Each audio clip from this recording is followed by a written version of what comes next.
Hello my dear शूरवीर, चलिए शुरू करते हैं legal terminology and maxim with actionable verb से। क्या कहा मैंने?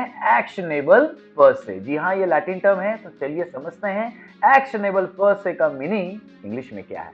The very act is punishable and no proof of damage is required. मतलब आपने जो कार्य कर दिया है उसके चलते आपको दंड दिया जा सकता है और इसके लिए कोई अलग से एविडेंस की जरूरत नहीं है, और इसे ही कहते हैं हम लैटिन टर्म में एक्शनेबल पर्सन। अब बात ये आती है कि भैया ऐसा कौन सा ऐसा काम कर दिया है कि शुरुआत में ही उसको दंड दिया जा सकता है, ऐसी भावना मन में आ रही है और उसके लिए एविडेंस की भी जरूरत नहीं है।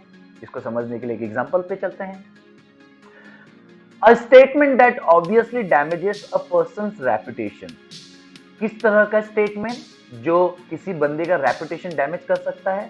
मान लीजिए किसी ने कहा एग्जांपल में, mister Smith is a sex offender. आप समझ रहे हैं? सेक्स ऑफेंडर है ना, मतलब वो इस तरह के काम करता है। मतलब हमने सीधा सीधा, जिसने भी ये स्टेटमेंट कहा है, सीधा सीधा मिस्टर स्मिथ को सेक्स ऑफेंडर कहकर, एक तरह से कहें तो हमने मिस्टर स्मिथ को अब्यूज किया है ना। तो यहां पर ये सेंटेंस कह देना ही जो है एक्शनेबल हो गया है, पनिशेबल हो गया है। इज दैट क्लियर और नॉट? और पहली नजर में ही ये यहां पर साफ समझ में आ रहा है कि ऐसे एक्शन पर अलग से एविडेंस की जरूरत नहीं है, क्योंकि ये स्टेटमेंट ही सफिशिएंट है। Is that clear?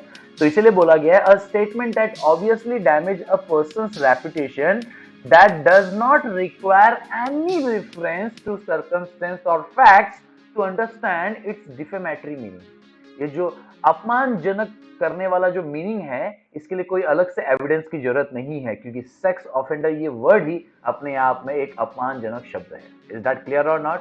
और इस सारे कंसेप्ट को हम लैटिन टर्म में कहते हैं एक्शनेबल वर्ब से।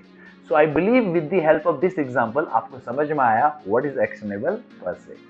थैंक यू सो मच, मिलते हैं।